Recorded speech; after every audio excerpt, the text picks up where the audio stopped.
Este es un ejercicio de operaciones unitarias que trata sobre lutriadores. Nos dicen que tenemos una mezcla de galena y sílice y la distribución de tamaños de cada material se recoge en la siguiente tabla. Son partículas esféricas y nos dan la densidad de cada elemento. Entonces, en nuestra tabla tenemos nuestro número de malla y la distribución que hay tanto de galena, que es el sólido A, como de sílice, que es el sólido B. Nos dicen que se requiere separar la galena de la sílice utilizando dos neutriadores, obteniéndose galena como sedimentado en el primero y sílice junto con agua a la salida del segundo. Entonces, lo que vamos a hacer va a ser irnos a nuestra tabla de tamices normalizados, nos iremos a la serie Taylor y buscaremos nuestro número de malla. En este caso son estos de aquí. Entonces buscaremos aquí el número de malla que nos dan y sacaremos el diámetro correspondiente. Entonces, por cada número de malla hemos sacado un diámetro por esa tabla. Ahora, estos diámetros son los diámetros de los agujeros de las mallas. Vamos a sacar ahora los diámetros medios que habrá en cada una de los espacios que quedan entre mallas. Para eso hacemos la media entre la malla de abajo y la malla de arriba, para saber la media de las partículas que habrá en cada uno de estos espacios. Y la distribución de galena y sílice sigue siendo la misma que teníamos como dato. Entonces, para sacar las curvas de frecuencia relativa y acumulada, graficamos para la de frecuencia relativa el dato que teníamos de frecuencia con el diámetro medio que hemos calculado.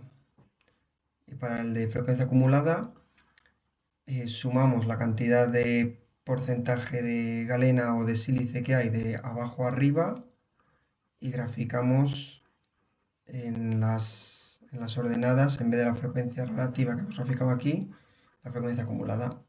Esto lo hacemos tanto para galena como para sílice. Entonces, apartado B nos piden determinar diámetro medio en volumen y diámetro medio de Sauter. Entonces, el diámetro medio en volumen lo haremos con la siguiente fórmula, en la que xi será el porcentaje de galena y de sílice respectivamente, y dpi será el diámetro medio de las partículas. En este caso, el diámetro medio en volumen será este de aquí, tanto para galena como para sílice, y el diámetro medio de Sauter será, este es el de volumen, perdón, y este es el de Sauter. Volumen con esta fórmula de aquí y Sauter con esta fórmula de aquí. Entonces aquí lo podemos graficar y aquí tenemos un croquis de nuestro proceso en el que, como hemos dicho antes, en el primer neutriador se sedimenta solo galena, eso quiere decir que se arrastra toda la sílice, y en el segundo neutriador solo sale sílice, eso quiere decir que no arrastra galena. Entonces nos piden determinar la velocidad del fluido en cada neutriador. En el primer neutriador todas las partículas de sílice se arrastran, incluida la más grande. Entonces nos vamos a nuestro enunciado, nuestra tabla de diámetros que habíamos calculado, y podemos ver que, como nos dicen que incluida la más grande de sílice, el sílice era la B, nos vamos a la partícula más grande de sílice, en este caso es aquí porque en estas mallas de aquí no quedan partículas de sílice, y vemos que la partícula más grande de sílice se encontrará entre la malla 28 y la malla 20. O sea, tendrá un diámetro comprendido entre 0,589 y 0,833. Como nos piden la más grande, nos quedamos con 0,833.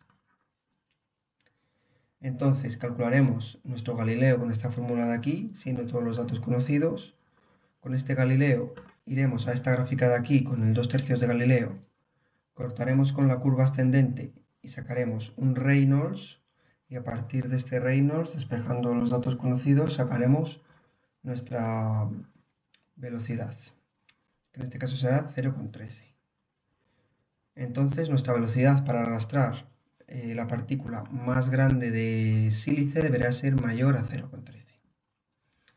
En el caso del neutriador 2, sabemos que la partícula más pequeña de galena no se arrastra. Entonces vamos a nuestro enunciado, buscamos en la galena cuál es la partícula más pequeña, Vemos que en la malla 200 no hay nada, la más pequeña estaría en la malla 150 y la más pequeña sería la que tendría un diámetro de 0,104, ya que en esta malla estarían comprendidas partículas entre 0,147 y 0,104, así que nos quedamos con la más pequeña. Entonces, igual que antes, calculamos el Galileo, calcularemos el 2/3 de Galileo para entrar en esta gráfica de aquí, cortaremos con la curva ascendente, sacaremos un Reynolds y despejaremos una velocidad que en este caso será 0,03. Así que nuestra velocidad en este caso tendrá que ser menor de 0,03 para que la partícula más pequeña no se arrastre. Ahora nos piden determinar el menor tamaño de galena separado en el primer eluteador. Entonces sabíamos que en el primer eluteador la velocidad sería mayor a 0,13, vamos a poner 0,14 en este caso, y para calcular el diámetro nos tendremos que ir a la misma gráfica, pero esta vez a la curva descendente, en la que entraremos por ordenadas con esta fórmula de aquí, en la que todos los datos son conocidos. Entonces, sacaríamos un Reynolds de 50 y con este Reynolds despejaríamos el diámetro de partícula, que en este caso es 0,36. Entonces sabemos que las partículas de galena deberán de ser mayores a 0,36 milímetros. Determinar el mayor tamaño de sílice arrastrado en el segundo eluteador.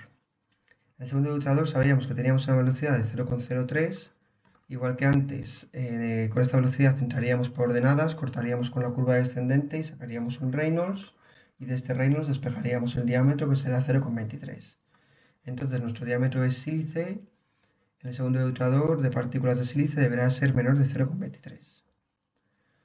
Por último, nos dicen que si el flujo de agua es 45 litros por segundo, determinemos el diámetro de los eluteadores. Entonces, sabemos que nuestra sección será caudal partido velocidad, que son los datos que nos están dando, y la velocidad es la que hemos sacado en el apartado anterior para cada uno de los eluteadores. Con esta sección sabemos que al ser un cilindro será pi cuartos por d al cuadrado y despejamos nuestra d. El segundo eluteador haremos lo mismo, pero nuestra velocidad en vez de ser 0,13 será 0,03. Despejamos el diámetro de igual manera.